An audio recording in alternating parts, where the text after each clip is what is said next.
My name is John Eberhard, and I run a Google Ads agency, and I've worked with over 100 brands. I have clients in all different industries. I have auto shops, I have entertainment businesses, I have med spas, I have e-commerce, locksmith, plumbers, asphalt paving, etc. I could go on forever. But one thing that seems to be the same almost across the board is no matter what people seem to do, they get a lot of tire kickers, especially when it comes to local home service businesses and any type of business where you're naturally taking more bookings or lead forms or calls. Is a lot of people get disqualified due to the price, especially for businesses where people aren't just booking and paying right away online, which is going to be, most of those local home service businesses. Is the biggest thing that I see across the board is people are having a hard time attracting high value customers, people who have the money to pay, for the luxury services. And it seems like, of course, everyone has realized that. So everyone is also trying to go up market, as that's the natural thing to do. Everyone wants to go up market, have less clients, charge more,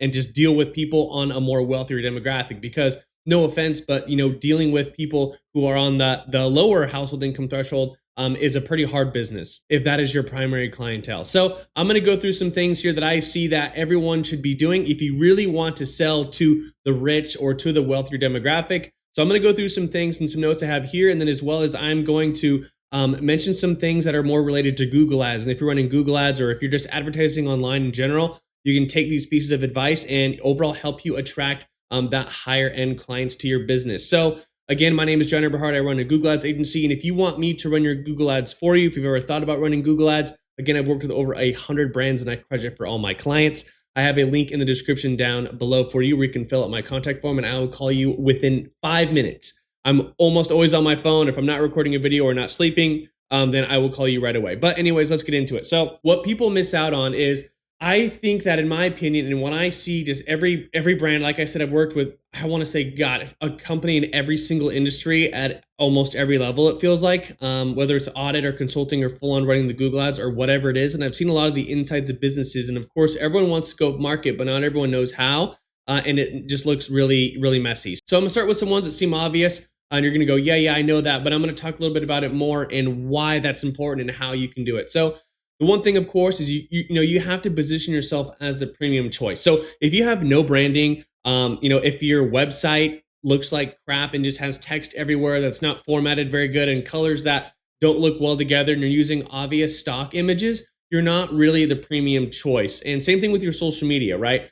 And just overall marketing and branding materials in general. This even goes as far as your vehicle, your work vehicle, right? If you're a locksmith and you're like, hey, we only do this, that, we charge this for this reason, whatever, we're fast, the best, whatever. But if you pull up in some old, almost broken down or, 25-year-old van or truck, and all you have is a magnet slapped on your dirty vehicle, and you walk up and your clothes are all dirty and you have bad, not necessarily manners, but not amazing social skills, you're not formally there, you're not clean, you're not in, branded outfit, all that stuff goes against you and makes you look like, you're not the premium choice. A lot of positioning yourself in branding is actually just perception. A lot of it's not really, what it actually may be. Okay, if you wanted to, let's say you don't have the money. Let's say you're like, hey, I'm starting this company. I am not the premium choice. I am in no place to be, attracting high and expensive luxury clients, right? But you still can by at least cleaning up your rig. You can go online and get a branded polo for probably $20 or so, maybe even 50. I don't know, but not very much. Tuck it in, wear some nice jeans, come up there with if you don't have money for an iPad, you don't want to come up there, with some expensive piece of technology, come up there, with a nice notepad, shake their hand, look them in the eye, and just overall be presentable. Because all this stuff, when it comes down to marketing, when it comes down to all this stuff, all it is perception and it's psychology. Okay, so you can fake it till you make it, I promise. Okay, because no one starts selling to high-end customers or clients right off the bat without having all these things. And this is what comes into the way that people look at your brand. How do people look at you? Okay, because they're going to associate you with your brand, especially if you're the owner doing the actual work. So again, all that stuff just kind of comes down to it. So positioning yourself to actually be that premium choice. If you have the money, wrap your entire van or your truck. Go on Fiverr, pay some guy $50 to make you some animated vehicle wrap for your vehicle, and go pay $5,000 and have it wrapped. That kind of stuff helps a lot. People see you driving, people see what other people's houses or businesses, you do look like that premium choice. The next thing again is going to be just like building overall authority and trust. I mean, this stuff is obviously hard. because I'm not going to be like, hey, you need to be going, you need to be in the news or on the radio or on podcasts. That's more like if you're like an info product guy. But for local home service businesses, you really almost just have to, you want to really be the brand that people, when someone looks up, if they have a plumbing accident or they're locked out of their house and they see 5 or 7 people running Google ads, they see people with hundreds of reviews. And if you want to be the person that people look at that list and they go, oh, this guy, this is who I'm calling out. This is who I'm calling. It's obvious, right? And regardless of some of those assets, that you have, like I mentioned before, like your branding and whatever, regardless of if you actually have all those, if you're a recognized name and people, have heard of you or seen you, and they just kind of even think they know that you do good work, even if them or no one they know has ever called you to do work or your company, you can still get that click and get that business by just based off of the authority and, the perceptive trust. So social proof matters, sponsor small events. It's really not that expensive just to show face and let people know who you are, especially when you're, a B2C business and you're selling to consumers for stuff like I mentioned, all the local home service, all that stuff goes a really long way. Just even having your name seen, right? Brand awareness. Like I said, being at events or having your logo at events, or just even people seeing a really nice branded truck driving around all the time or stopped at people's houses can go a seriously long way. So you don't have to get all 2025 with it and be some dork on all these podcasts and stuff. You're not a coach, but you need to do this kind of stuff in your community. And I know obviously this kind of stuff can take money, but this is what, this is why these big brands, are there. And this is why that people get this trust and authority is having the social proof. The best thing that I would say you can do digitally for this, that you have control over, is getting Google reviews. I don't care what you're doing. I don't care how you help someone. If you can get a review from every single, house that you go to, 5-star review, that is quite literally the best and cheapest thing you can do for a local home service in terms of marketing. So I always recommend that to everyone. Do that. Another thing too is I would have productized offers, and of course have an irresistible offer. I know if you're watching this video, you probably watch, similar or other marketing videos. I'm sure you know who Alex Hormozi is. This stuff has been jammed down everyone's throat and in everyone's ears, so I'm not going to beat it to death. But avoid having one size fits all. Higher end clients, they're going to want customized solutions for depending what you're doing. Obviously, if you're a locksmith, it's kind of hard to go up market because you are now going to people who need you in that moment. Same thing with plumbing. People don't really have an option, so it's going to be harder to target these higher end clients when people call you because they have to call you, right? But like landscaping, remodeling, there's all kinds of stuff where it's more of a luxury where people want it. Christmas lighting, premium house lighting, business lighting, all that kind of stuff. Having clear guarantees or risk reversal elements to make sure that, your customers and clients are always taken care of. Do your stuff correctly. Again, packages, retainers, white glove service, all that stuff. And then of course, tying into this a little bit too, is having that next level of technology, right?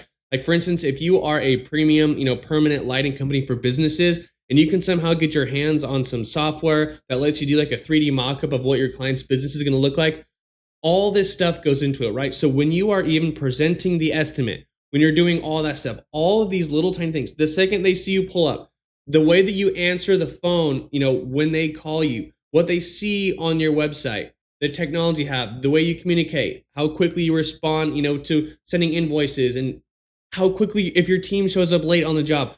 Literally all this little stuff is what shapes your brand, because again, all it is a perception of how people see you in your company. So having all this stuff, having the technology is a big thing, right? So when it comes to companies, especially here in Scottsdale, Arizona, that I work with that do plastic surgery, med spa services, etc., one of the biggest, leverages is putting, the expertise and technology and, like almost like flexing like their doctor's credentials and experience on their site is very important because, so for instance, this is something I mention a lot, but I like it. Picture like the wealthy Scottsdale mom who's going to get, some sort of plastic surgery. Do you think she wants a free consultation? Probably not. Do you think she wants to save $1,000 for somewhere that she's not as familiar with? Probably not, right? So, ironically, higher end clients associate higher prices with better results. Same thing with experience, technology. That's kind of how you back all this up and justify, charging that, or you don't probably never even have to justify why you charge that. People can see the value right away with, again, every little aspect that they see with your business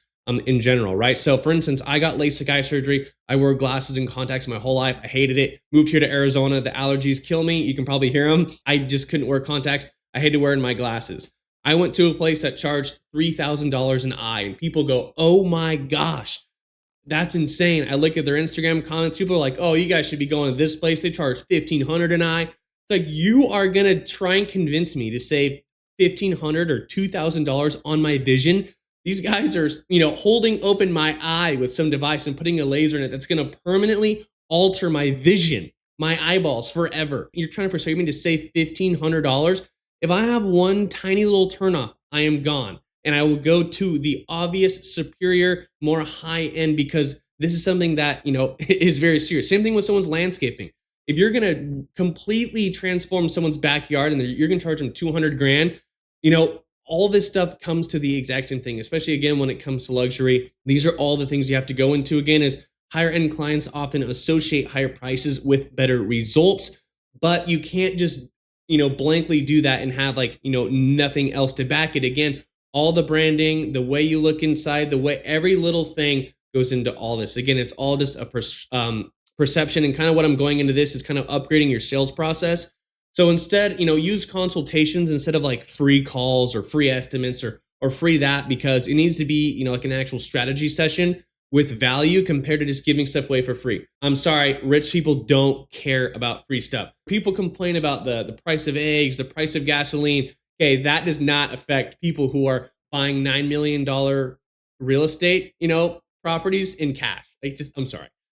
Your $10 cost of eggs, they probably don't even know. They probably have never looked at it. So same thing, if you're going to if you're trying to permanently alter the way that someone looks, for instance, with plastic surgery or something like their backyard or their home space, they probably don't really care for free. And if someone calls on the phone and is immediately asking for your price and asking if you guys do free estimates or whatever, then they're probably not the best people. They're probably tire kickers. They're obviously just price shoppers, and they're probably just going to compare and waste your time. So if there are people calling and looking for that kind of stuff, then you have your brand positioned in the wrong way. Also, of course, pre-qualifying prospects with intake forms, filter for budget, readiness, fit, etc. All that stuff helps. Always be consultative, not pushy. When it comes to like your quote unquote sales process, you shouldn't necessarily even really have to actually sell these people, because you should be like the choice. They should be coming to you for a reason. If you're having to sell or discount or prove why you're the right reason, then you're just not the guy. It's simple as that. You need to work on all this other stuff. Again, crafting messaging that speaks to these pain points. Again, when I write ad copy, some of the best things I like to do is I like to talk about the emotion, which of course is going to be the pain point, the expertise, and like some kind of like technology we have. Like again, if you have those 3D mock-ups or whatever, all that stuff is really good. But you need to show that you have an overall understanding of the bigger, more strategic problem that they have, not just focus on features, because quite literally, you need to be focusing on outcomes, transformation, or the status that you deliver. Because let's say I'm a Google Ads agency, right? If I'm like, hey, we get your ads up in 7 days, I talk to you every week, I do all this stuff, that is really, really cool. But do you know what every single person cares about? I'm going to see if you can guess. Making money with Google Ads, or making more money, or just being profitable, right? All it just comes down to overall making money. So instead of focusing more on your features and stuff, you need to focus on the actual outcome that these people want. If someone's going in for breast surgery, or if someone's going in to transform their backyard, or someone's going in for LASIK, what do you want? And you need to be shifting everything around that. Focus on the actual outcome. Of course, tying all this back in is actually delivering an exceptional experience, right? Literally from the very first touch point to onboarding to delivery or whatever it is, every single interaction should feel seamless. Like you guys do this professionally. It should all be done professionally. Same thing, with following up, making sure that people have everything they need, not leaving people in the dark. Actually putting the time and effort into bringing these people through the actual whole experience and delivery, etc. So the biggest thing here is kind of like a paradigm shift, and it's instead of like chasing clients, you need to be actually attracting. So what can you be doing in your business to attract those people? Because you don't have to chase rich people or these high-end clients. You're not going to be knocking on their door or cold calling them, but they're going to be attracted to you from just all the psychological stuff I said. So kind of bringing this down now into Google Ads. I've included a lot of this stuff. I'm looking through some notes here, but basically the biggest thing I have is going to be, if you're running any kind of paid traffic, or specifically if you're running Google Ads for some kind of local home service business, let's just say, for example, or anything luxury, anything that someone is not going to die without, right? If someone's toilet is backed up and it's leaking everywhere, they're going to call a plumber. If someone's locked out of their house and it's midnight, they're going to call a locksmith. But if you are, roofing, backyard, whatever the heck it may be, all these examples I've mentioned, if you're something more luxury, again, do not use stock photos on your site. Have a good website, have it clear. And if you're like, hey, but John, I want to use stock photos because I don't really have any videos or photos, guess what? Pay a little bit of money, pay an agency to come out to a job for one day, or pay some kid with a drone, or literally anything you can do to get, you can collect action shots from a job that's going on from a drone or from a camera, or have someone come to your office or do whatever for professional photo shoots. You can have that done in a couple hours max. And having all those assets on your website, and when people load it, they see a drone overview of a roof that your whole team is working on with some text over it, right? All that stuff looks clean. Nice pictures of your vehicle, your team in front of your vehicle, shaking hands with customers, taking pictures in front of events that you guys have a booth at. All that stuff goes such a long way, because especially if you're inviting someone to your house, and you've just got basically no proof of concept, you've got some terrible pictures of just like, hey, here's a pipe, right? I'm just gonna take a picture of it like this to show that it was leaking, and you're putting that on your website. That does not show anyone anything. You have to show that you're a part of people, you're a part of the community, people trust you, etc. All that stuff. The biggest thing that I would say is, of course, when it comes to Google Ads, someone like myself, or whoever's doing your Google Ads, ideally knows how to set you up the best way possible. And if you have any more questions about Google Ads specifically, I have tons of videos on this channel and I can help you as well. But the biggest thing it comes down to when I see this is, yes, can you get the clicks? Can you structure your account in a way where your keywords, your negative keywords, your copy, that you are getting clicks for what you are wanting to attract or target? Yes, you can do that. But the biggest thing is conversion, okay? If you can get your conversion from a 2% to an 8%, you will be spending the same amount of money, but you will see an exceptionally higher return. And the biggest thing is all of this stuff in here that I have mentioned, okay? So again, I'm just gonna tie one thing back in, right? Let's say, I'm sure if you're watching this video and your local home service guy, marketing, I'm sure you know who Alex Hormozi is, or any of those other big guys. Have you ever seen any of their funnels? Like when they're running, or have you ever seen any of their ads? Go look at them right now and tell me that they're not doing, or you're gonna see that they're not doing anything out of the box that has not been done before. A VSL funnel with some urgency headlines, with some emotional text, with an opt-in, that is not revolutionary. That stuff has literally been done forever. VSLs, sales letters, funnels, all that stuff has been done for so long. And look at his ads and tell me that they are just not, that's something that anyone can do. But why does he crush it? Why does he get, what he claims is a 36x return? It's because he's Alex Hormozi. So obviously that is the very, very, very high extreme, and we are down here. But it is not that difficult to do this at a local level if you just go all in on your business and work on your branding and work on the way that, hey, same thing if you're trying to get a date or make friends. How do people perceive you? When the stuff you say, the way you dress, how do you come off, etc. You need to do all that stuff with your brand. So if you have any more questions, let me know. If you want me to run your Google Ads for you and crush it and help you with all this, let me know and fill out my contact form in the description, and I'll talk to you guys in the next video. Thank you.